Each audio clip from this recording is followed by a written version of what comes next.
I'm Darren. I'm Derek, and this is the Double D Podcast. Is this thing on? Yeah, all right, audio listeners. I was about to say, I would hope so. Well, usually the button's facing this way, and it's not. It's confusing. Hello, everybody.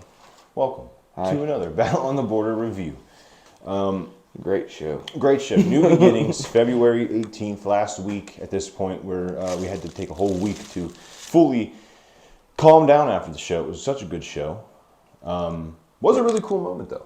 Yes. It was a really cool show. Had some great moments in it. We'll get to that in a second. Before we do that, we've got to talk about the basketball I tournament. was about to say they had the basketball. Got to talk about the basketball tournament. Now, we're not very good at basketball.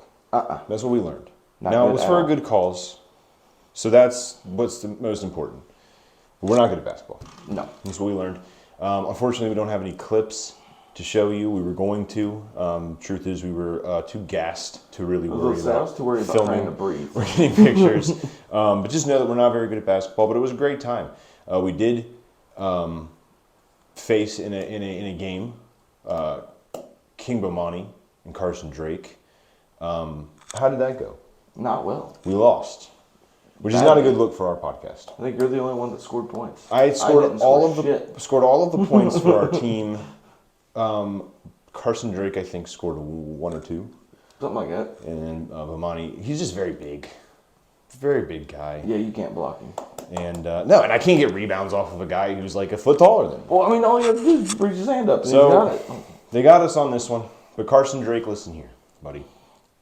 Next year, it's not going to happen again. WD Podcast is going to come. We're going to look like the Lakers. We're going to look like the Bulls in the 90s. We're going to look like the Detroit Pistons of like the 70s. We're going to look like the Boston Celtics when Larry Bird was there. And I'm Larry Bird. Speak for yourself. I'm going to look like a fat kid trying to shoot a basketball again. No, but it was a great time. It was really look like a fat kid trying to shoot a basketball again. It was very cool, and thought that it was just wanted to make sure that we got that out there because we got to meet a lot of really good people. Definitely out of shape. Definitely out of shape, and we will have to practice a little bit harder. I'm sorry, Denham's mom. Yeah, he's out here hurting people. I hurt her finger. I mean, it's ridiculous. I mean, well, eventually we were just trying to play bully ball, and unfortunately, sacrifices have to be made. Well, I mean, in their defense, they did say we had to be 10 feet from them. We were closer than 10 feet. Well, we can't win if we're 10 feet from them. Fair enough. We have to play. We're playing bull. Like I said, we're bigger, and apparently we're more aggressive. I wasn't out there hurting people, but Darren's out here hurting people. All I was doing was making a shot. And it hurt a woman. I mean, it's just not just a woman. Denham's mother. A great woman. Surprised I didn't die. Well, she thought about it, but you just got lucky that it was a good event and everyone was in a good mood. That lady scares me.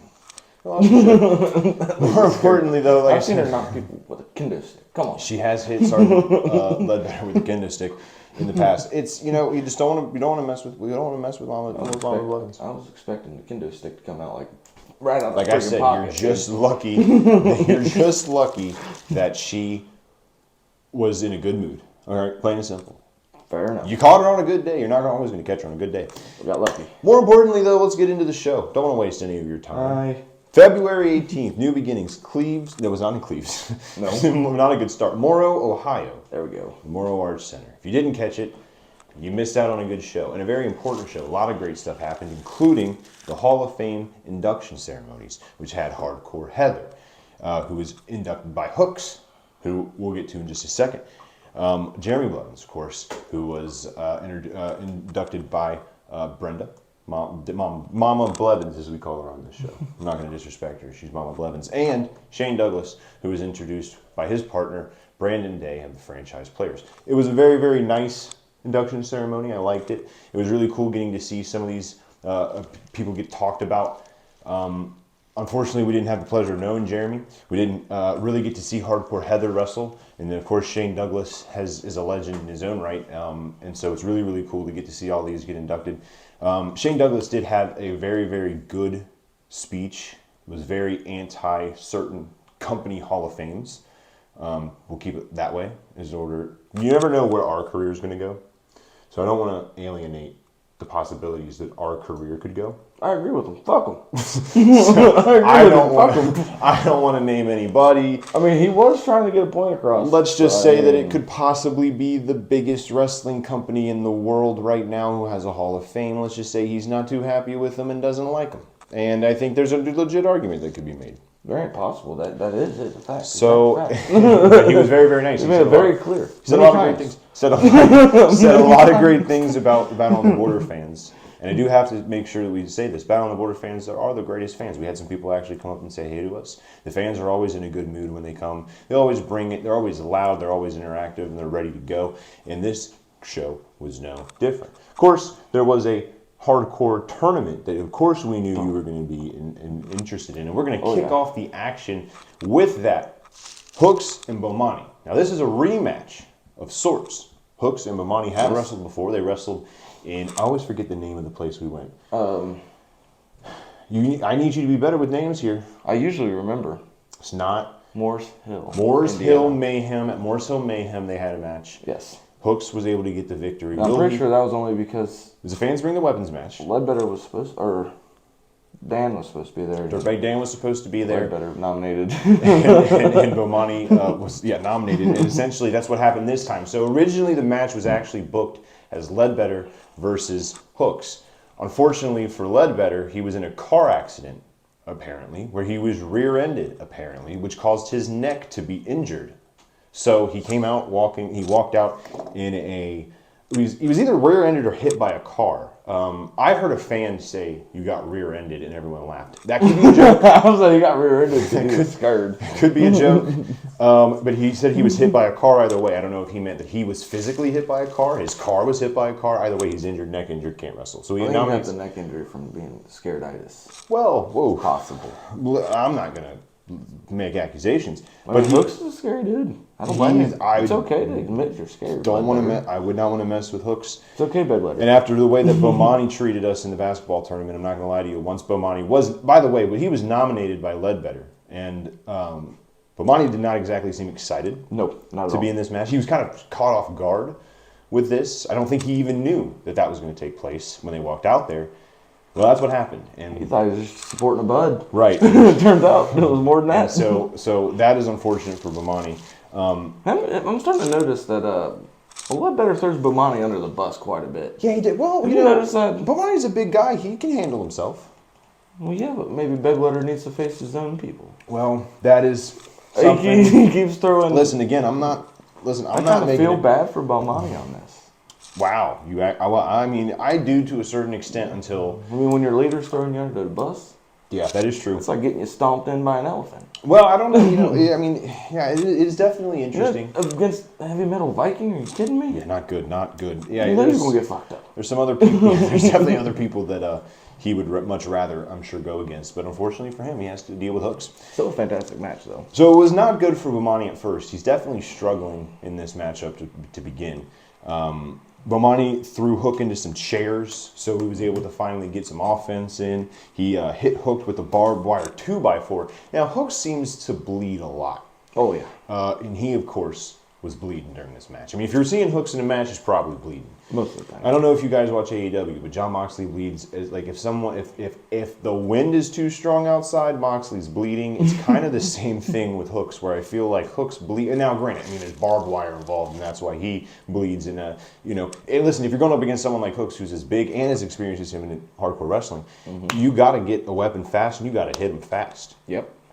But Hooks was able to regain control. Hooks brought out a murder weapon. I called it a murder weapon because it literally was basically like this, almost exact design, except all of the barbed wire was up near the top, and there were nails sticking out. He brought out this I called it a murder weapon. I took all these notes, by the way, while we're watching, which is very difficult. I have to watch the match, write things down, try not to miss anything. I'm ringing a bell. Things get intense. So sometimes there's certain matches where I have more written down. That doesn't necessarily mean that the match wasn't great, and there's stuff where I have nothing written down. That doesn't mean the match wasn't good. That just means it was too good. You didn't want to take your eyes off. My timing, trying to figure out my timing is difficult. In some matches, I just go, and then some matches, I'm just too engaged. Just letting everyone know, just in case. If I don't talk about them, if I don't look down as much for a certain match, doesn't mean it was bad. Just means Sometimes the right, or it wasn't good. You know what I'm saying? Just letting everyone know. Derek, you're gonna get our asses kicked if you keep. You can't be dissing wrestlers. After on our Hooks, podcast. I'm not dissing wrestlers. That's what I'm saying. I want to make it very clear that if there's certain matches that I don't have enough notes written down, doesn't mean that match was better or worse. It's just that I just was trying to make sure I caught everything. And sometimes I'm still new to this. I'm still trying to figure out how to write notes and watch. Just wanted to get that out. Now, Hooks brought out the murder weapon. And also, I also did that. Also made that little PSA there because Ledbetter has called us out before for getting orders wrong. Oh, yeah. I forgot. Since the order came. So I wanted to make sure that if there is an order wrong, that's possibly why. So Hooks brought out the murder weapon, but Bomani was able to hit him with the kendo stick. We heard about how bad kendo sticks are. Oh, yeah. Multiple Kendo wrestlers sticks, say that. they all Pretty say damn that bad. it sucks. So we know what Hooks is going through. This is when Hooks started bleeding at this moment. Hooks was able to hit Bomani with a water jug that was attached to a 2x4 or a bat or something. It was attached to some type of stick. And it wasn't afterward. Listen, I don't know if you guys know what the kind of water jugs I'm talking about. I'm talking about them like gallons, big blue water jugs. And he just, The ones that go in the big old water machine. right in the head. Right in the head. And he broke a chair over Bomani's back, literally broke a chair. I mean, he hit. Piece went flying. Yeah, piece went flying. I mean, I have never seen. I mean, Hooks was definitely getting his frustrations from Sergeant Ledbetter because, like we've said before, this is a recurring theme where it seems like Ledbetter's kind of ducking Hooks in a way. Yep. So it's a recurring theme. He's taking out his frustrations on Bomani. Not good for poor Bomani. Especially a guy like Hooks. Right. So after that, Hooks was able to spear Bomani, causing Hooks to win and to move on into the finals of the hardcore tournament. So we'll see where that goes. Yes. On to the next match. This is Big Jim versus Unchained Brandon Day. Now, this match was originally Jeremiah versus Brandon Day. However, Jeremiah said that he couldn't wrestle.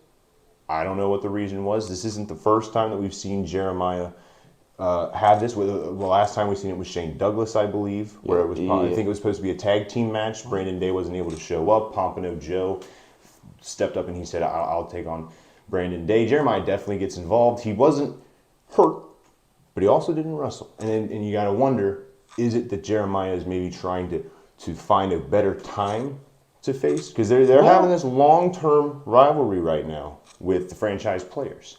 Is he trying to find a better moment? I'm not saying Jeremiah is definitely not scared. He's definitely not hurt. I think he's just being smart. Say that Big Jim, big dude. He's a big fucking dude. I've never heard of him before. I mean, you guys see, I'm talking 7 foot. When you're talking like, right, and I mean, and that's a big fucking difference. I think right, and I think when you're in a rivalry with a guy like Brandon Day, if you can use someone to your advantage and put him out there, why wouldn't you? You have to use your advantage. So he comes out with Big Jim, but Brandon Day really wanted Jeremiah. I mean, he really wanted Jeremiah. He seemed a little upset at the fact that he was going to have to deal with Big Jim.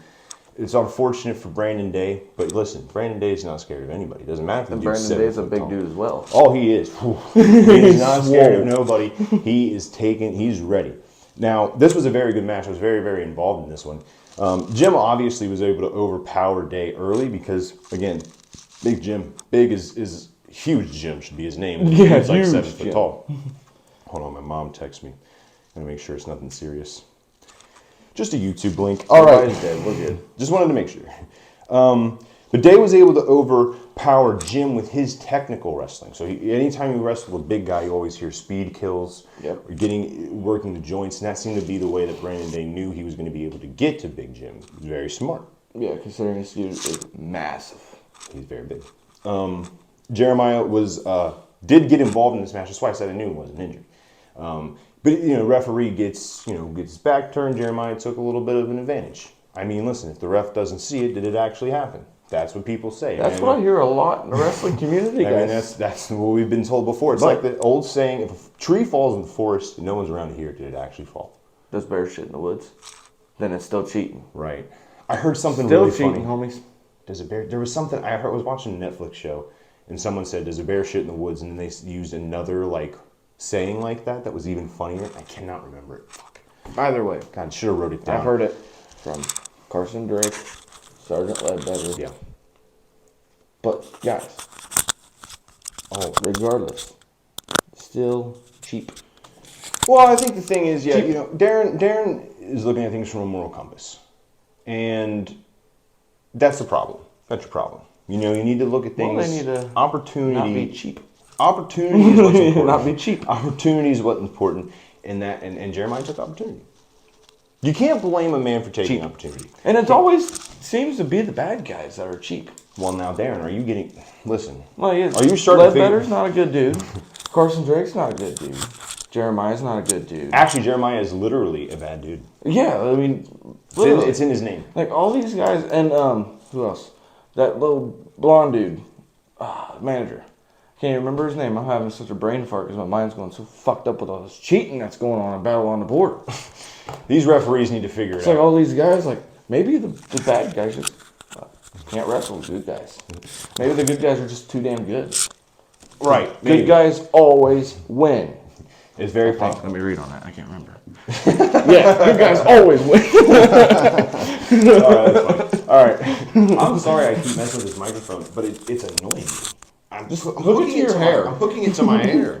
Just hook it all the way to your hair. Just go on. That's bad. Anyways, all these bad guys, you guys need to like learn how to beat the good guys. Yeah, like I said, we already know your opinions about Carson Drake. You're not a fan. Oh, and yeah. I'm starting to become a fan of not all of the bad guys. Right. All they want to do is just be cheap. Cheap. All right. Day was able to regain control after a while. After Jeremiah was able to get involved, so he was able to turn the tide.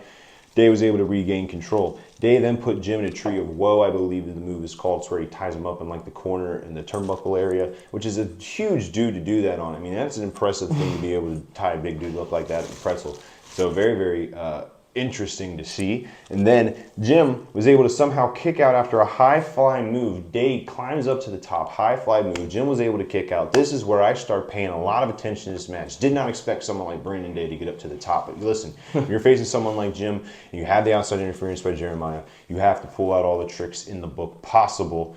And Brandon Day was able to get a victory because of a submission. So Brandon Day was able to get a victory. Which proves the facts of cheers never prosper. Good guys always win. Well, yeah, you know, have you ever seen the show Sons of Anarchy? No. Sons of Anarchy is about a biker gang. Do they cheat? Well, they're a biker gang. They break the law. That's fine. They're cheating. Well, breaking the law is the same as breaking the rules. So he was breaking the law, and he gets into an argument, or not an argument, but he gets into a discussion with this cop. And even Jax Teller, main character of Sons of Anarchy, said, bad guys always lose. Well, in the end of the day, facts. Eventually the bad guys always lose. Now, like I said, just sucks. what is this going to mean for the bad dudes moving forward with the franchise players? It's going to be very interesting to see. Brandon Day's able to get a victory here. The bad dudes, they've been battling for a long time. I don't think, at this moment in the match, in the show, I don't think that the business between all four of these men are over. No. Make sure that's still recorded. Definitely got more to come. Right, at this point, When I don't think anything's over. The world may never know. Now, but eventually. The next match was a big match for somebody who Darren is, again, a huge fan of. I do say, happy birthday. Carson Drake had a happy birthday. Had a birthday open challenge offered to anybody in the back who was willing to take him on his birthday. Now, Tom was in the middle of introducing Carson Drake, and he interrupted Tom, which, again, you know, Carson, listen, man, Rick Thomas is a good guy. He's always helping us out, making sure that we're running, you know, Darren does the sound, making sure he plays the music in the right order, and the microphones are always working. He's very communicative with us. He likes talking to us. He's a good guy you need to let up on. Is that all? You didn't have anything to say about that? Happy birthday.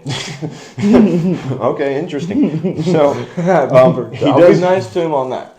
I'll be nice to him on his birthday. That's fair. But, like, starting like right this moment. From here on out. Done. Okay. Now, he did sing happy birthday to himself. Did you like his singing? No. Okay. He should definitely not go on any Well, you were shows. not the only one. The fans were not enjoying Honestly, it. I thought about turning on like the sleeping song, like or the sleeping sound, just turning it up. Right, So he was aware that it was horrible. Right, like a snoring sound effect. Yes. Now, fans were not enjoying it either. You're not the only one. He actually also literally patted himself on the back in the ring. I saw him do it. Which, I mean, hey, listen, it's your birthday. You got to pat yourself on the back. I clapped for myself. Did you see my Facebook post? I clapped for myself at work this week. And I'm telling you, Hey, it was the most genuine. It was the most genuine. I got done with the job. Most genuine thing ever. I don't ever do this, but I got done with it, and I just went. And I went after that. I was like, why did I just do that? I just went. What am I doing? I'm clapping for myself. So hey, I get it in a way, Carson. I get it. His opponent, though, is someone who we have actually recently interviewed, and that would be Party Mike Howard. Very exciting to see Party Mike Howard back in Battle on the Border. He should go by Party Mac. Party Mac. Yeah, sorry. Party Mike Howard. So it was very, very exciting to see this matchup. And hey, listen, if there's anybody who's willing to put Carson Drake in his place on his birthday, that Definitely. would be Party Mike. Party Mike, yeah. Very entertaining match, though. It was. It very well was. Now the loser, here's the stipulation to the match, because it is a stipulation made by Carson himself. The loser gets a cake to the face. So there's a little bit in play. Makes sense, right? Makes sense. Mm-hmm. Cake, birthday. Makes sense. Cake, makes sense. Yeah.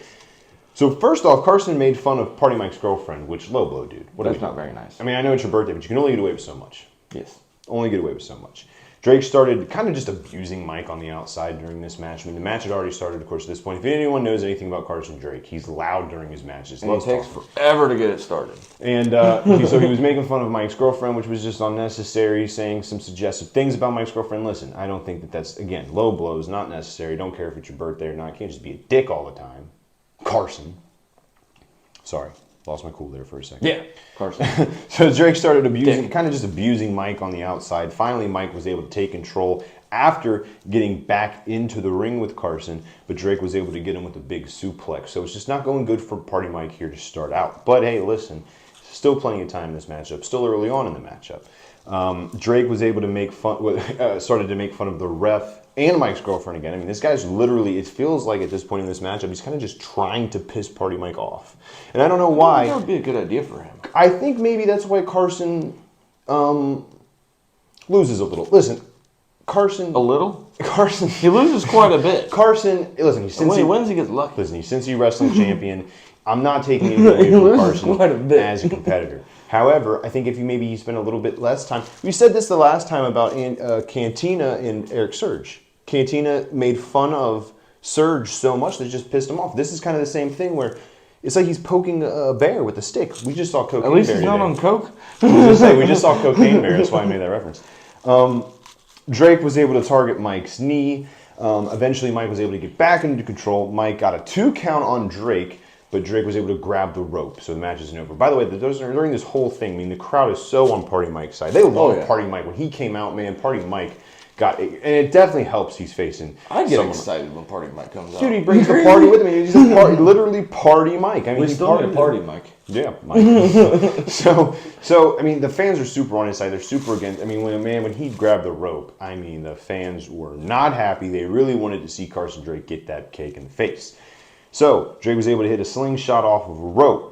Darren, I actually wrote this down because you said something to me. I think maybe this is why your tone has kind of changed, because usually when we mention Carson Drake, you're kind of really on his case. But I wrote this down. You kind of leaned over and you said, I'm kind of impressed by Carson during this match. Yeah, he was doing some impressive stuff, really. It's almost like he's been learning from actual, really good wrestlers.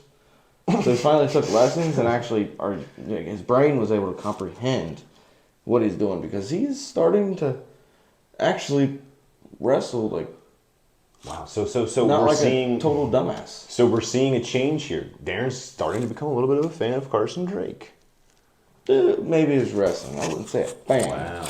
I just said he's not wrestling like a dumbass. The tide has changed. Maybe he's hung out with a few of the greats of Battle on the Border and finally actually being able to, learn some stuff. Right. Or maybe he invested in a thing called YouTube. I don't know if he knows how to exactly use stuff like that. Oh. But right. Maybe he actually lost some weight. That may have helped a lot. Mm-hmm. Being heavy, you can only do so much. Trust me, I know. Right. Okay. So I don't know. That seemed like a very backhanded compliment. I think Darren's going through some inner turmoil with himself, and maybe that's why he went on that whole little Is that why you went on that little diatribe earlier about cheating? Is that maybe you're starting to find a little bit of inner turmoil with yourself, where you're like, I mean, it's cheap, but hey, listen, I mean, I kind of get it. And I mean, I'm starting to see maybe there's a little bit of a inner turmoil going on here, which I get. Hey, listen, wrestling brings that out of you, man. Wrestling brings that out of you, and you're going to have to figure it out. I mean, you don't have to be biased. I don't like the cheaters. You don't have to be biased. Well, Anybody that cheats, I don't like. Carson Drake's kind of a cheater. I just said he was actually wrestling like entertainingly. Now, Carson, This time. right? Every other time I see him wrestle, You just don't. he runs around like a scared girl. Yeah, he didn't. Run And he around does as have much. long hair, so it fits. Now, Carson called Mike a bitch and slapped him. Which is not very nice. Again, poking the not very nice. Not very nice. Can Carson remember that? I actually There's remember kids present. It is kind of funny because I do remember that you said that you were impressed by him, and then after that happened, you kind of looked at me and was like, "Well, that didn't last long." Mike was able to get some offense going for a while. Mike hit Drake with a huge move.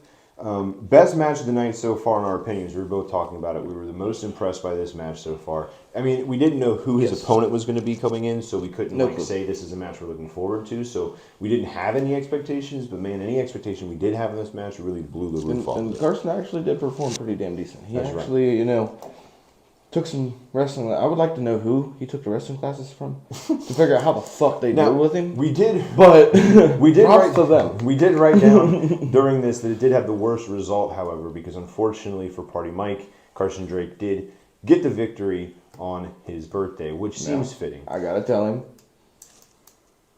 since he actually wrestled decent, that's how you win. Didn't wrestle around so much. But when you run around like a little scared girl with long hair, like long blonde hair like he has, you don't win. Well, I don't think that his win here was very clean, if I do remember correctly. But I do believe that there may have been a low blow or a distraction that was used to the advantage of Carson Drake. Didn't see a low blow. Oh, so now we're seeing it. I'm seeing where this is going. It may have been when I wasn't paying attention, but see where this is going now. Now, after the match, of course, remember, we got the loser gets the cake to the face. So now we understand what's going to happen here. Well, unfortunately for Carson Drake, he got his cake. Yeah, psych, motherfucker. Happy birthday, Carson. You got cake in the face because Mike ended up putting the face in...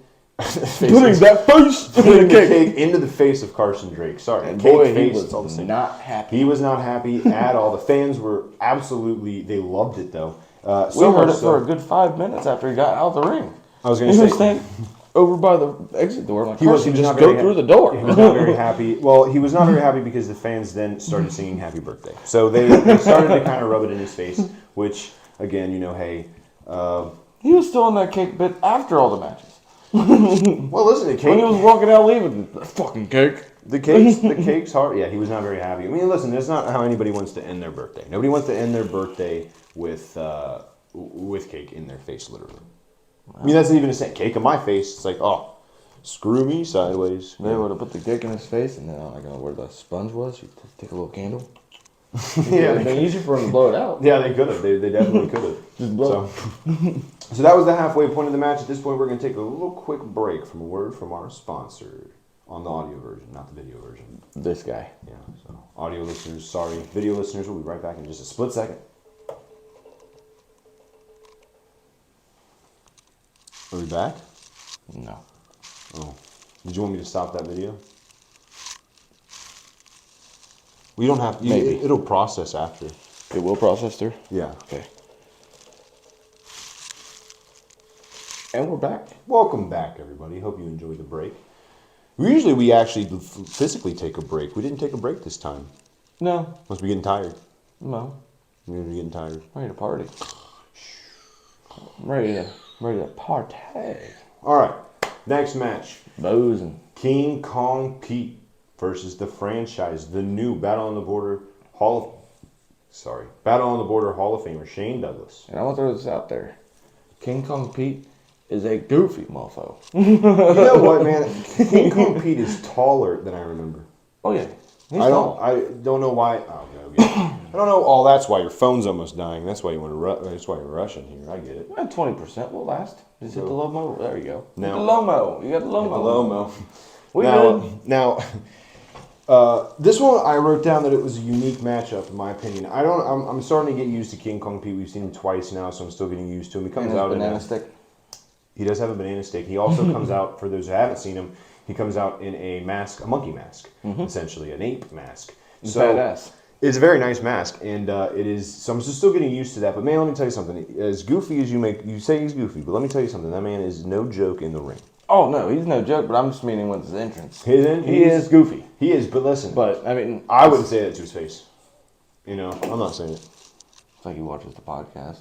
Dude, you know, I don't know who watches this. I don't know who watches this at this point. But I think he would take that as a compliment. he would, of course he would. Now, Shane seemed, I think he does it on purpose, you know, makes people kind of like downplay his... Really pisses off the competitor. Right. Well, Shane didn't really seem too worried about this matchup at first. No, he thought it was going to be a walk in the park. Kind of did, and I'm not saying maybe Shane was just like, hey, listen, I don't know who King Kong Pete is, you know, this is kind of like my night, I'm in the Hall of Fame now, like I'm Or is feeling it pretty because good he about was myself. like a professional, like... And he's been doing this for like 30 Yeah. years. Yeah, that all plays into it, sure. Like he's a professional badass. I mean, you got to give He him that is credit. literally a professional badass. So Shane was involving the fans walking down to the ring when he was coming down. He was also staring at Pete's monkey head. Was a little bit confused at why the monkey head was in the ring. So be it. So the match starts. Pete grabbed a kendo stick before the match even started, and he just had that in his hand. He knows. He's like, listen, I'm getting into a match with Shane Douglas. I'm not messing around. So he also hit himself with the kendo stick, which we'll talk about in a second. There was an ECW champ that also started before that. So he goes to swing on Shane, and Shane moves, so he hit himself in the head with the kendo stick. Not a smart move. Hey, listen, Pretty funny though. Not a wrestler. I don't know how to... I've never swung a kendo stick, but I'm just going to imagine that if a guy is close to the ropes, maybe don't swing the kendo stick so hard. It's probably not a good idea. Probably not a good idea. I heard it stings a little. Same with chairs. Any weapon, really. If they're close to the ropes, try not to swing. Now, I know in the heat of the moment, you don't even recognize there's ropes. You're just swinging because you see Shane there. You're like, hey, I got to hit him. But, you know, just be wary of your surroundings. Be wary of ropes. Shane had the offense early using the kendo stick. The fight was going outside. At some point, there was a hot sauce sponsor there, I believe. I apologize for not getting in and going over and getting to see the sponsors. It was a very hectic day where I was just wore out from the basketball game. And then I always overwhelm myself with trying to make sure everything can go as smooth as possible because I help you out. And so I believe there was a hot sauce sponsor there. King Kong Pete insulted the hot sauce sponsor, which, listen, dude, come on now. I mean, you know, really, why are we insulting sponsors now? Shouldn't be doing that. I don't remember what he said. I didn't write it down. I just said he insulted him. Fair enough. Fight ends up going into the crowd. Shane hits Pete with the chair over the back and actually hit him on the neck with one. Yes. Shane is going... Now, he realized quick, like, hey, I got to step up my game here. I'm an ECW original. I need to step my game up and show King Kong Pete who's boss. And again, Hall of Famer. Fight went right past us at one point. I mean, it was just going all over the place. I mean, I actually pulled my table back at one point because I thought they were going about to run right into us. Right. The crowd is very, very against King Kong Pete in this. They're all on Shane's side. Of course they are. They just saw him get inducted into the Battle on the Border Hall of Fame earlier. Pete ended up riding the middle rope in the crotchal region, which again just seems really painful. Now, at some point during this match, it seemed like... It kind of seemed like maybe, Shane Douglas needed a little bit of help. And could have, yes. Brandon Day came to the ring to seem like he was going to be the savior of the match. Yeah. To help Shane Douglas. It is his partner. Yeah, help his partner. But unfortunately, Brandon Day has decided that he no longer wants to affiliate himself with Shane Douglas, apparently. After saying so many sweet things about him when he was inducting him earlier, was saying that he was his hero, and he looked up to him, that he was somebody, he loved him, I even believe was some words that were used. He hits him in the head with a chain or some sort, something, which causes King Pete to get the victory. And you know that Day has some balls. Because now he's just unleashed a fire that he's not going to be able to stop. This was not... Now listen, we said it earlier, obviously we knew this happened. Yes. Earlier in the night I was legitimately wondering, like, oh, okay, so we got to see, no matter what, even if Shane Douglas wins this entire tournament, we got to see, the bad dudes and the franchise players. Well, now that's no longer going to happen. So now, what are the bad dudes waiting on? We have no clue. Bad dudes, what do the bad dudes do now? I mean, I think the bad dudes they're probably happy about it. I mean, this eliminates a thorn in their side. Now they can focus on tag team titles and actually get them. Right. Justin Xavier, because they said they didn't have the right, and now they're open to it. But now that the best are out, they can get the. That's right, exactly. So the best go out and separate, and then the torch gets handed down. It's interesting to see. So maybe are we going to get to see the bad dudes against Justin Xavier and Rob Conway at some point? We'll get to that also later. It'll be very, very interesting to see. I'm Bad on news. Team Justin Xavier. That does happen. Of course, we've interviewed. Because I mean, we've interviewed the guy. I can't go down on my boy. Come on now. Well, don't say go down on my boy. That sounds that. All right, I can't go against my boy. I was gonna say, now hold on now, but but it is very interesting. So I just want to know, like, why, Brandon? Why? That's the question we're all asking ourselves. You literally went through this whole love story, essentially. I'm using words kind of loosely, but it was basically like him saying, like, listen, this is I love this guy. Like, I mean, he helped me in my career. I'm so proud of him. I'm inducting him into the Hall of Fame tonight, and now he's turning on him. I mean, maybe he thought what is the thought process? Maybe like he you said, thought that Shane Douglas was better and wanted to prove that he was the best. I kind of wonder if it's maybe that, like, I'm sick of living in his shadow type deal. Yeah, so he wants to come out and branch off. I'm just telling you, like you said, and I agree with you. You got some balls to do that against Shane Douglas. Yes. Shane Douglas, after the match, he was not happy, and he said, "Brandon, we're going to figure this out." So I am very excited to see where this goes. And all I got to say is, Brandon, you dug yourself a hole. Let's see. It's your time to dig out of it. Because I listen. Shane Douglas is my partner. I'm not turning on him anytime soon. No. But hey, we'll find out what Brandon Day's intentions are. I'm sure very, very soon. I hope. So, this match was the match I was looking forward to the most. This next match is the one I was looking forward to the most. I love the high flying, the zero gravity tournament. Although I can almost never remember the name of zero gravity until just now because I have it in front of me. And just all the people except for Jaden Jett. Right. I was really looking forward to this match. I was very excited to see it. It is a fatal five-way, including Matt Taylor, Dirty Dax, Pompano Joe, Avery Hertz, and which is the best. Jaden Jett.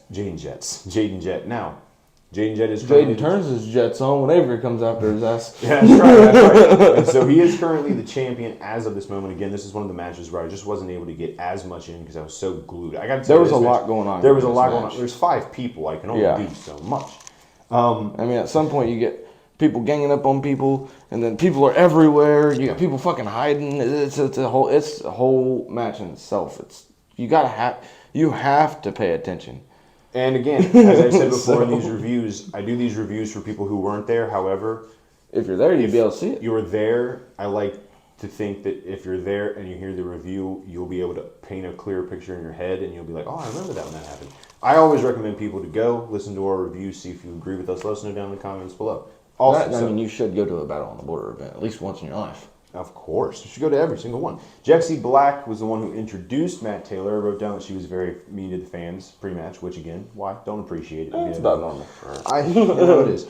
Big fans of Matt Taylor. We've talked about Matt Taylor before here. We're big fans of himself. The fans were huge into Dax, man. Huge, loud response for Dax. Oh, yeah. He's as you can see, very big popularity. He possibly turned us a little. I don't know if it comes up on camera, but it's a Daxy Taxi pin. You know what that means, Avery? You need to get some merch. We can buy it. We're big fans of. We're literally fans of every single person outside of Jaden. I mean, we're fans of Jaden Jett. The only one we don't like is Jaden Jett. I was gonna say we're fans of Jaden Jett for real, but I'm saying, like, we don't. You know, we have no feelings for Jaden Jett here. But all the other ones, been running from Avery, who's our dude. So I'm pretty sure all the other ones we've literally talked nothing but very good about.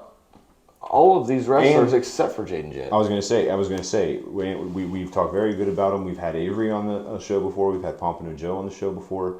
In a little bit different of a sense, not an interview, but we did technically have a quick little interview. Yeah, we did a short little thing with him. Yeah, with him and Jeremiah. So big fans of all these guys. Jaden Jett does need to stop running though. Yes. Because he really turns his jets on when Avery's pissed. I wrote down, so Dax always, when he comes out, he backflips off the top rope. Fans went crazy for that. It's kind of badass. I wrote down that I realize right now how much I'm looking forward to this match. I felt the need to write that down. So that shows you. He just got bored while he was waiting for everybody to enter.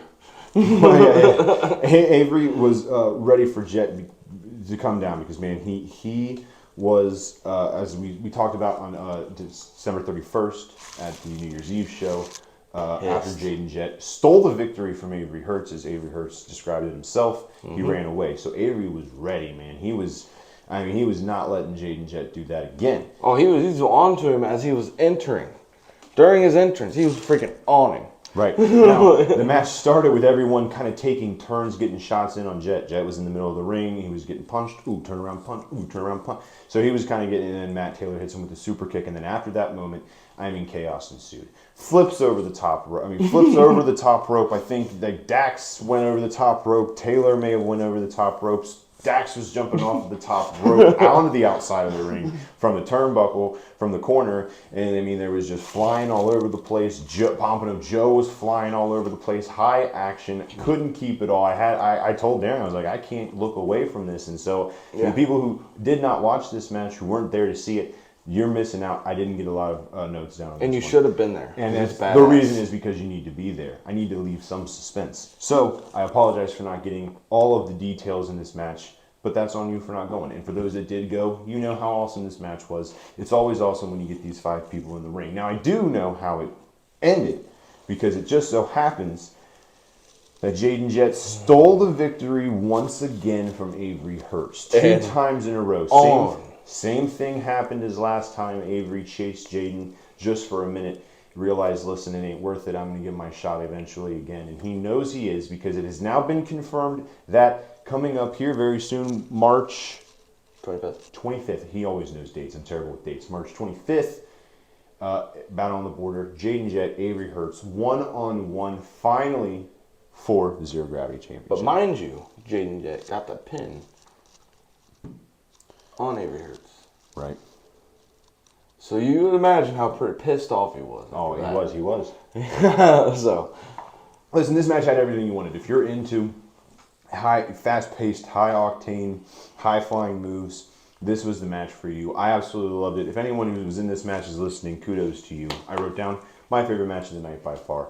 It was absolutely fantastic. Very fantastic. And I'm not surprised. Every single person in this match, I mean, it's just so good. I've got a particular best match of the night. But this was second. Carson would be third, and then I got my best that we'll get to eventually. We're going to get to that. It's not next, but it's right after. Yeah, it'll be after that.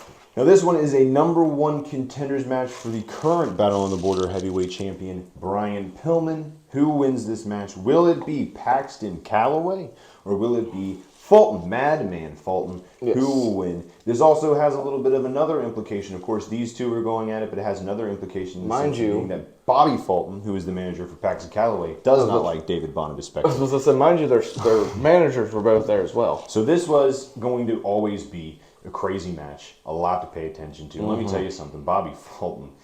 I don't know how old he is off the top of my head. Still don't mess with that man. I ain't messing with Bobby Fulton. I ain't getting that way. He could do anything he wanted. He could kiss my girlfriend, and I would be like, you know what? I mean, you got her. Take her. Congrats. Take her away. I'm not messing with this dude. He's got a mean look on his face. He is there to take it, and he's sick of. Let me tell you something. He is sick of Fulton. He is sick of Spectre. He is sick of all of it. Bobby Fulton is done messing around, and let's see if it pays off in this matchup. Now, Spectre, of course, came out and started talking to the crowd, and he's not nice to us. What do you usually call him? You call him something. I think you call him an asshole. A dickhead. Dickhead, that's what it is. And he kind of is. Yeah, he kind of is. I'm going to start putting bald dickhead. Now, at this moment, Spectre did mention Pillman's name, which was not a smart thing to do because the fans started cheering Pillman, which was not what he wanted to hear. Yeah, that does not make him very happy. Also, we wrote this down that when Fulton came out, I mean, Fulton's a big dude. He's very intimidating. He's you know, but let me tell you something about Paxton Calloway. Paxton Calloway is huge. Oh, big. We were talking about Big Jim earlier. Paxton Calloway, same. I mean, it's possible. I don't know this Paxton for sure. Calloway's bigger. I was going to say, I don't know this for sure because I didn't see them like height-wise, side by side. But man, I think Paxton Calloway might be bigger. He is. I mean, and he's bigger, like heavy-wise too. Again, listen, that guy could throw me. He is a huge dude. That guy could throw me clear across the football field. The dude's just big. And not think twice about it. And that's why I respect Fulton a lot. Fulton's not scared of him when he gets in the ring. Madman Fulton's not scared at all. Nope. So we wrote this. Let me see. So, Calloway pushed Madman Fulton in the ring when they got the match started. Pushed him like he was a child. I mean, again, Fulton's a big dude. Oh, yeah. Just pushed him. Pushed him back. Fulton was like, "Whoa!" Didn't expect that. He barely even put any effort into it. At that point, right. At that point, Spectre kind of whispered something in Fulton's ear. So Paxton is in control to start off early. Then there was an eye jab by Fulton. You actually pointed this out. I didn't see this, which is kind of going back to what you were saying earlier about not seeing certain things. I legit did not see this. But there was an eye jab by Fulton, and the ref did not see it. In fact, that happened twice. Yep. Again, man, referees, get it under control. What are we doing here? You're talking about how bad the cheaters in matches are. It's almost worse that these refs aren't catching it. We almost need to have 2 refs battle on a board. I mean, listen, right? That's what I'm saying. I mean, shit. Take note, Denim.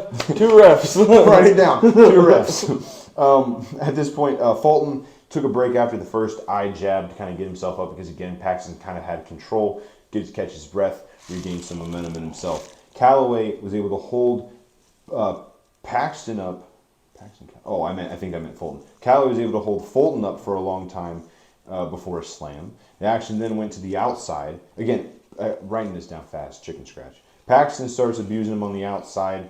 There were some big chops on the Fulton. Paxton, I mean, big dude, too. Big hands. I mean, yeah, you could hear it. You probably echoed hear the room. The whole building, the Marlin Arts Center, big building. Every single room had. They were like, "What was that?" Yeah, they were smacking. Shit! The neighbors probably thought it was thunder. Almost an earthquake. Yeah, it could have. He almost was registered as a magnitude on an earthquake scale. That's right. At some point, Paxton Callaway was actually holding Fulton open, his chest open, leaving his chest exposed, and a kid got a chop in. Yeah. Again, referee, what are we doing here? Now we're literally having fans get involved payback in the listen. Payback That's for what's payback. Called payback. Payback for payback. I mean, listen, ref needs to get control under this. What is going on here? We can't have kids. I mean, listen, I know that we're kind of in a way because of David rooting for Paxton here. No, I am 100% rooting. But we can't just overlook when they cheat. You call it cheap when certain people cheat. You don't call it cheap when other people cheat. Yeah, it's called being biased. We got. That's what it's called. All right. Biased. And I'm very biased. Okay. All right, that's fair. So, I don't like those people, but I like these people. Okay. These people cheat all the time. These people cheat occasionally. That's right. Okay. It's called being biased. That's fair enough. And I'm very biased. I wrote down at some point, and again, Denim has quality rings, but I wrote this down just because they're so big, man. I'm just wondering if the ring was going to break. I mean, there was times where we noticed the ring was like, it looked like it was moving. You almost need to a couple inches every time a slam happened or a rope was being bumped into it. It just felt like the ring was going to collapse in on itself. You almost need to take a bunch of steel, right? Weld it together, like in place, and then just put your mat in. I mean, at this point, these are just big dudes. I remember even telling Darren that. I was like, man, the ring is eventually it's going to go. Eventually, it's going to not bear the weight. I mean, because these are big. These are just 2 big dudes who are. I mean, and you got to imagine. And Paxton, he's tall. Imagine he lifts up Fulton this much, or even Fulton even able to get it. I mean, there's just so much, power and momentum coming down. Just imagine that Big Jim gets in there. Fulton gets in there. Paxton Callaway gets in Congo there. Kong. Congo Kong gets in there. That ring. Super Oprah joins them. I mean, it's gone. It's gone. It's dead. The ring is literally going to cave. Battle on the Border's got some big dudes. I mean, and that's not a Death Store Denim's ring. They're legit. They're just massive dudes. That's like 2,000 pounds. Probably. It doesn't matter. It doesn't matter what ring it is. Any ring would break with these guys in them. Plain and simple. Let's see. Fulton was finally able to get some big chops in. And Madman Fulton at this point is just in full control. He was able to use the outside to his advantage. He was able to use the chops to his advantage to get that momentum back up and started. Excuse me. The Pillman chance restarted, which again, not good for Fulton Spectre. Big boot by Callaway puts him back in control. Paxton caught Fulton on a cross body attempt, which, again, Fulton, big dude, gets a running start, and you just catch him like he's cradle, just a lot of power. And he slammed him on the apron after that. Yes. So at this point, Spectre was kind of trying to get involved, and Bobby Fulton, the savvy veteran himself, caught it, and he started chasing him around the ring. Again, I mean, Spectre knows, we're kind of in agreement with Spectre here. You do not mess with Bobby Fulton. Spectre runs pretty fast when he's Bobby. He moves. He moves quick. I was gonna say, I would too if I were him. I don't blame him. I really don't. Like, had Bobby had wheels, Spectre would probably be dead. Right, yeah. That's a good point. Had Bobby not been as old as he is and been able to actually catch him, Bobby would be, Spectre would be probably dead. That's a good way to word it. Yeah, that's a good way to word it. Big suplex from Fulton onto Paxton. Bobby Fulton then grabbed a chair and attempted to get in. Yes. Which, because of Spectre's interference, I mean, Bobby Fulton's sick of it, man. Denim, I'm telling you, book it. Spectre versus Bobby Fulton. I need it tomorrow. I'll buy 7 tickets right now. Just me and Darren. I will buy every ticket. I mean, sorry guys, but we just are really looking forward to it. let's see here. So then after that, so after Bobby Fulton grabbed the chair, Madman Fulton actually takes advantage of this, and takes advantage of the ref being distracted. Then Fulton threatened to punch a child at some point. Spectre gets involved, and he finally gets punched by Bobby Fulton. Yes. Finally it's taken place. It's happened. We have finally seen it. Bobby Fulton has finally gotten a little bit, just a little taste. Just a little touch. A little taste. Fucking Of revenge on Spectre. And because of all that, Madman Fulton was distracted by what was going on, and Paxton Calloway was able to get the victory, which means now that we get to look forward to Brian Pillman and Paxton Calloway for the Battle on the Border World Heavyweight Championship. Brian Pillman better put his bootstraps on. Better bootstrap on, buddy. I'm going to tell you, it's going to be his literally his biggest test. I mean, Fulton to be his biggest test. Fulton was big test as well, but this is literally, physically, his biggest test. We might want to take just another quick little break. And we're back. Hello, everyone. We're back. All right, so this is the finally the finals of the Brandon Blevins Hardcore Tournament, which is crowning the Hardcore champion. Yes. Now, this match, I kind of already knew that this match was not going to be one that I wrote down a lot because I knew how it was going to end. I mean, I knew that this was going to be just a bloodbath. It's not going to be able to turn your attention away from this match for 1 second. I actually had to stand up to get a better view at certain points. But this is a match, of course, between King Kong Pete, which, by the way, it's funny. For whatever reason, I wrote down King Kong Peter. Oh, our King Kong Peter. King Kong Pete against Hooks for the Hardcore title. Mind you, refereed by the man himself, Darren Blevins. I'll have to take a drink. Keep talking. The man himself, Darren Blevins. This is a rematch from Aurora. If you weren't there at the Aurora Farmers Fair, these guys fought each other, and actually King Kong Pete was able to get a victory there. I don't know how he did it. He pulled it off. So now, what are you doing? Did my thing fall off? Your beard ripped it off. Was it just sitting there? Was it just sitting there? It was caught in your beard. No, wow, who cares? It's caught. No, the padding. Oh, you got ripped off and it was in your beard. So the padding part of it. Oh, your beard ripped it off. Sorry, everybody. For audio listeners, you're probably confused. We wear these little microphones, and I get it caught everywhere. Apparently, now this is again a rematch from Aurora. King Kong Pete 1-0 against Hooks. So this is going to be interesting. A lot of Hooks probably remembers that. I'm sure he doesn't forget that, and I'm sure he's ready to get his revenge. King Kong Pete's trying to make sure that it is not going to be looked at as a fluke. So, and I tell you, hands down, 10 out of 10, my favorite match of the night. Yeah, 10 out of 10. As we've said before, again, you can see the weapon he made for the Fans Bring Your Weapons match that happened in Morris Hill. He is a hardcore fan. He's a hardcore wrestling fan. So this was his whole night was right up his alley. And a Hooks fan. And this match was right up. Yeah, he's a huge Hooks fan. So this is right up his alley. So I was very interested. I'm interested to hear your opinions on this match. But before we even get to that, Hooks brought a staple gun and a barbed wire 2x4 to the ring with him. So he's ready to go. Oh, he was ready. It took a while to get the match started because Hooks and Pete just kept throwing every weapon they could find in the ring. I mean, everything that was under the ring went on the ring. I was going to say, the ring had no weapons in it to start, and then every single weapon possible. I mean, it was so bad, it got to the point where there was basically nowhere to step without stepping on a weapon of some sort before the match even started. The match hasn't even started yet. Yeah. And it only gets worse later on. It gets worse. It was so bad, when they got in the ring, I'm sure they were stepping on weapons. Oh, 100%. I guarantee you, somebody got barbed wire in their foot. I guarantee it. Oh, I mean, without even being intentional. So let's break this down as far as the match goes, because again, I didn't write down much in the way of notes, but it was just a bloody match. Yes. Hooks bled everywhere. Everywhere. There was blood in the ring, on the outside of the ring. There was blood on the steps leading outside of the arena. There was blood everywhere. There was blood steps going to the bathroom. Yeah. They ended up fighting in the bathroom at one point. So the match was getting started in the ring, and then it went to the outside of the ring, and then it ended up in the rafters or with the fans around, and then It ended up in the bathroom at one point. I mean, the match went everywhere. Thumbtacks got brought out at some point. This match was just insane. At one point, Hooks, I believe it was Pete or Hooks that got thrown into the grouping of chairs that was sitting on the outside of the ring. Hooks got thrown into chairs that was sitting on the outside of the ring.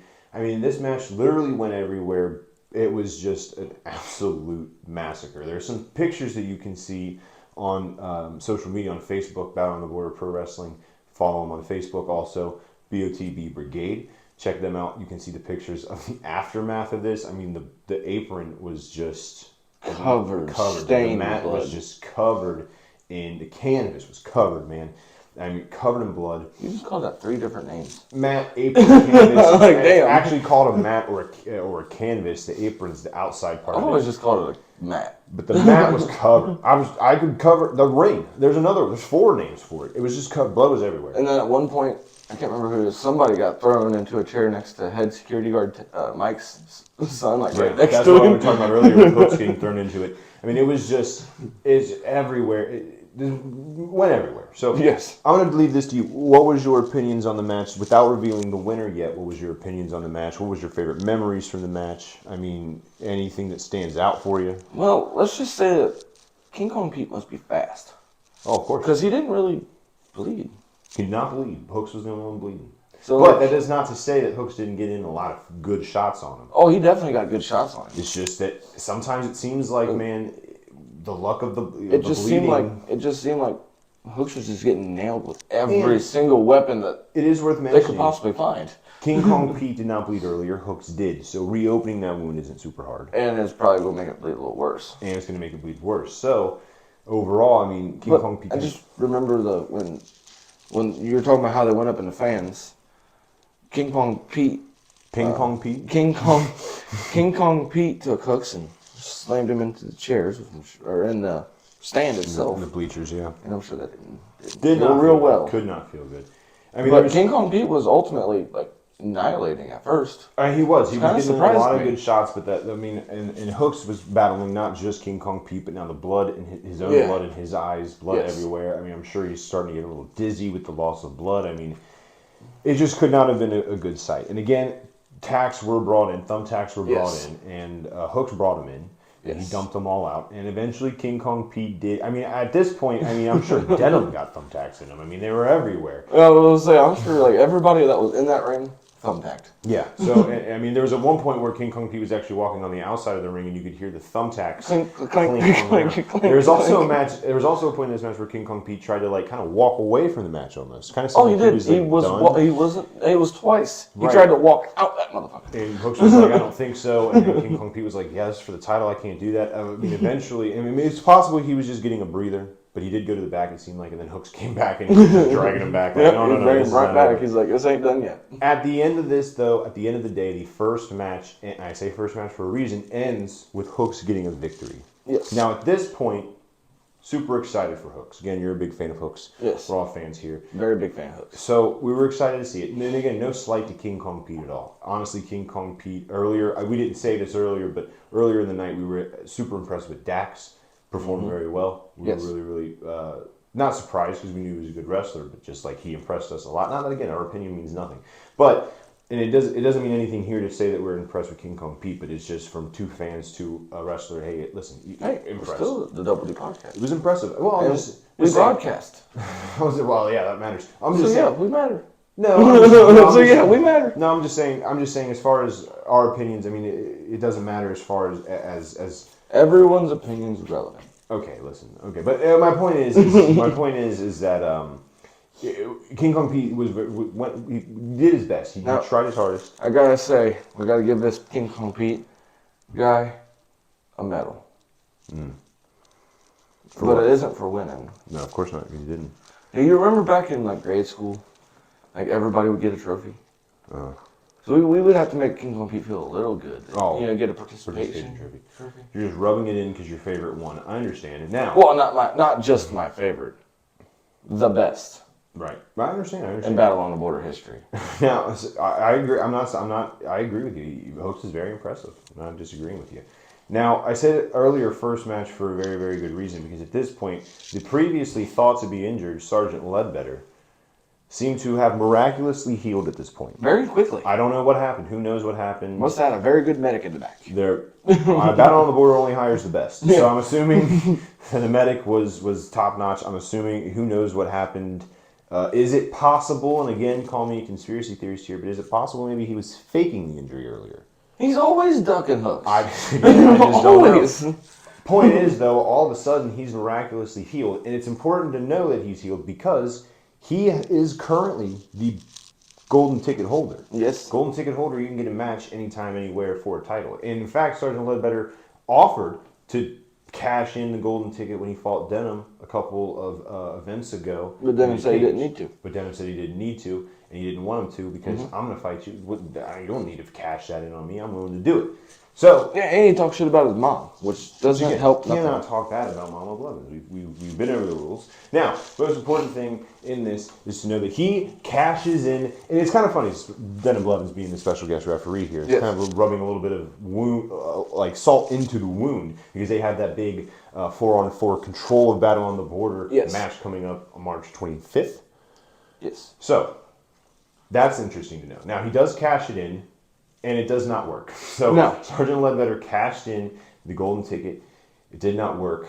Is it, Sergeant Ledbetter might claim that Denham being the referee maybe swayed the... I'm not saying that. I'm saying he might, we just got to get prepared for the excuses Ledbetter's going to put in. There's going to be a number of excuses he's going to try and use. So ultimately, all that needs to be known is that it did not work. Now, at this moment, Bomani was out there with them, Ledbetter was out there with them, and they kind of just started going to town on, it's the Masked Man made an appearance. For way too long, and about backed into my speaker.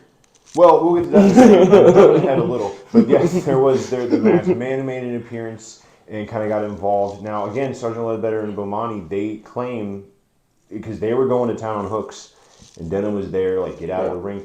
And it seemed, and the Masked Man came out and got one on Denham again when he wasn't looking. It seems like this guy has it out for Denham. He really does not like Denham. And it does seem like I'm starting to kind of believe Ledbetter and Bomani when they say that they don't know who it is, because they seem to be kind of annoyed by him too. So the question would be, who is this guy and who in the hell is he working for? Well, that's the question, and we don't know any answers. Who did Denham piss off? Denham, who'd you piss off? We're going to find out an answer very, very soon. Now, it is important to know that at this point, the man in the mask left, goes off.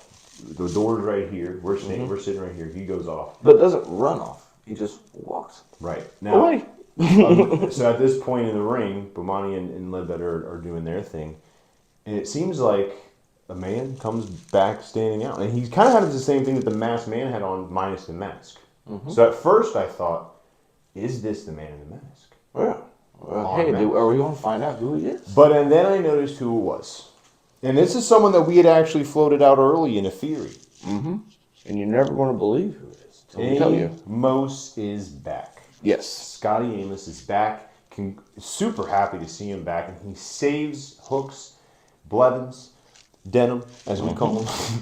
I don't know why I said Blevins. Blevins, he saves him. I don't know why I said Blevins, he saved his I don't know why I said his last name. You saved him.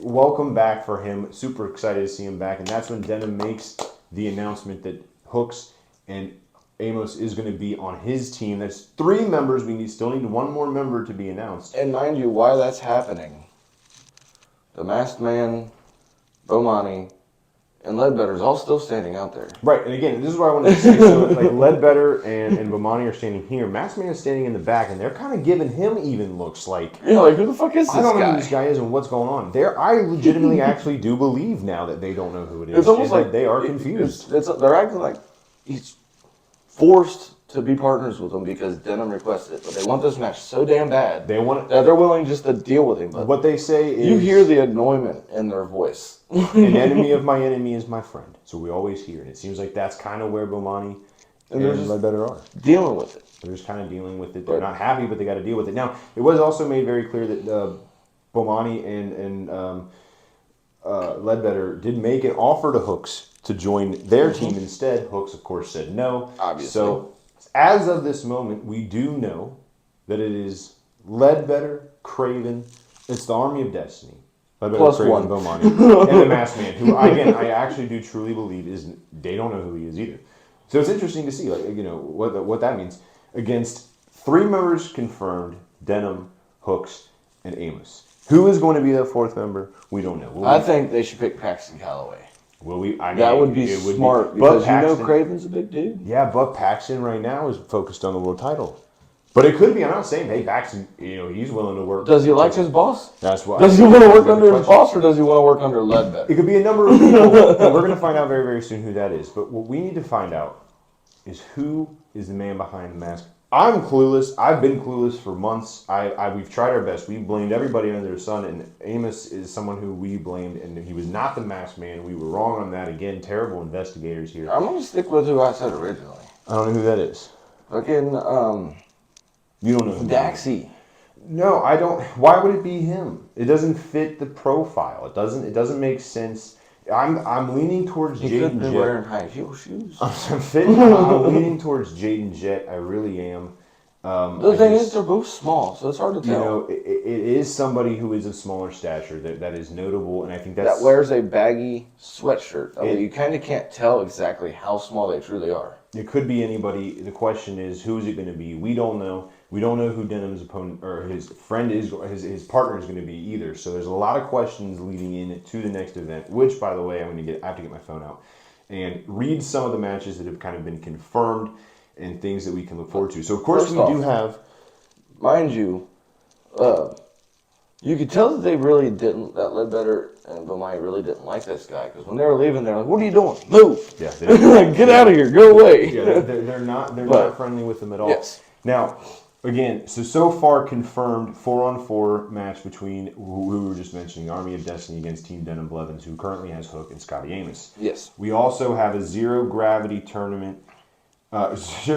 championship match, with Avery Hertz and the champion Jaden Jet. We also have the Golden Ticket Battle Royal that's also going to take place. Those are just some of the confirmed matches so far that we have. More will, of course, be known very, very soon. Mark, again, go to Battle on the Border Pro Wrestling on Facebook. Give them a like. Make sure you follow all their news. You can also come to the event. This is going to be taking place at River's Edge in Cleves, Ohio. We love going there. It's one of my favorite places that Battle on the Border goes. Yes. So very excited to see that. Again, March 25th, Saturday. Make sure their Night of Champions is going to be very, very interesting to see. I also believe that we do have a match confirmation in that it is going to be Spectre Enterprises, which is Congo Kong and Fulton against Justin Xavier and Rob Conway for the tag team titles as well. So a lot of moving parts, a lot of things moving in here. The little dude's just going to throw himself in a big dude match? Well, I mean, listen. Holy shit. He's under the tutelage of Bobby Fulton now, remember? Oh, yeah, he is. So that has to help him. Bobby Fulton wasn't necessarily the biggest guy back when he was a wrestler, so he can kind of lend himself to that. So, I mean, he was a big guy, but not the size of Congo Kong or Fulton or Callaway. So it's going to be very, very interesting to see. But make sure you follow them on Facebook so you can get match updates even sooner than us, and Battle on the Border Brigade, BOTB Brigade on Facebook. Make sure you join them. Thank you guys for watching the review. I hope you enjoyed. If you're watching on the video version, leave a like, comment in the comment section below, and be sure to subscribe. If you're listening on the audio version, make sure to give us 5 stars. Also, no matter what version you're on, YouTube or audio version, you can click a little link in the description to find where we're available on. So if you do want to listen to us on audio but not on Spotify like I usually share, you can actually find us on... That's weird. Oh, it's your phone. There's a crack in your phone, and it made it look like there was a crack in my wall, and I got scared, so I looked back. So yeah, that match pissed me off so damn bad I punched the wall, Derek. I'm sorry. So make sure you click that link so you can find us on iHeart, Spreaker, Spotify, Anchor, and many get us on Streaker too. I don't know what that. Spreaker. Oh, I was like, I didn't know I was streaking. You can also find us on YouTube, Double D Podcast, and Crew on YouTube. If you're listening on the audio version and want to watch the video version. You can follow me on Instagram, D_J_Dub. That's where I'm going to start posting things I've kind of abandoned because it's, for whatever reason, the Instagram, it sucks at posting on the Double D Podcast channel. So follow me on Instagram, D_J_Dub. You can follow me on Twitter, DJDub00. Tweet about wrestling and other things sometimes. I also promote a lot of our stuff here, so you can find links to it. You can also follow us on TikTok, Double D Podcast 1. And if you just love me, add my Snap, Darren11345678 And I gotta say, I've had one person follow. Hey! Yeah. We also have a Facebook page, WD Podcast and Crew. We have an email, wdpodcast123@gmail.com. DJ business. And don't forget about my DJing business. I do have business cards now. He does. Thanks to our good friend, Eric. Yeah. We do everything. Just call me, 812-212-1675. Tell me what you want, and we'll make it happen. Are you dead? I don't know how to... Oh, God. I don't know how to swallow liquid. Sorry. You can also go, speaking of liquids, He was dying. you can go to w.gg and use the podcast, or the code Double D Podcast. That's DOUBLEDPODCAST. It would be DODB. No, I understand what you're saying, but no, it's you can use Double D Podcast on w.gg to get 10% off of all your orders. W Energy, it's a great energy drink, no crash. It has a bunch of stuff in it. I'm not reading this because I don't know, but I need to remember because I'm trying to hurry up because your phone's about to die. It's good. W gives you focus and energy without the crash or jitters, no sugar, fillers, or artificial dyes. You just make sure you mix the packet, mix well. It's a great energy drink. It literally gives you no crash. When we tried it that night, Darren was up for hours, no crash. He's having to force himself to sleep. It was almost like I did crack. So make sure you do that, and we very, very much appreciate it. So that's all we have. Thank you, Crack guys. without the side effects. We'll see you. Oh, also make sure you check out. We've upgraded 2 episodes a week. So check out my new series, Solo Podcast. Which again, no offense to Darren, I'm not doing it for any other reason other than I'm bored, have a little bit of free time. First episode came out. Thank you for everyone who watched or listened to it. Second episode's coming out a little bit later this week. Make sure you pay attention. Yeah. We're going to be talking about some news things that you don't hear about in the mainstream news. It's not necessarily That will probably get killed over, but... No, it's not. I'm keeping it not political on purpose because I just don't care about politics. But it is things that you do need to pay attention to. And we're going to keep it lighthearted eventually in the future. It'll be about like some celebrity couple that breaks up. But for now, it's a little deep because there's a lot of shit going on in the world. So pay attention. So thank you guys for watching, and we'll see you next time.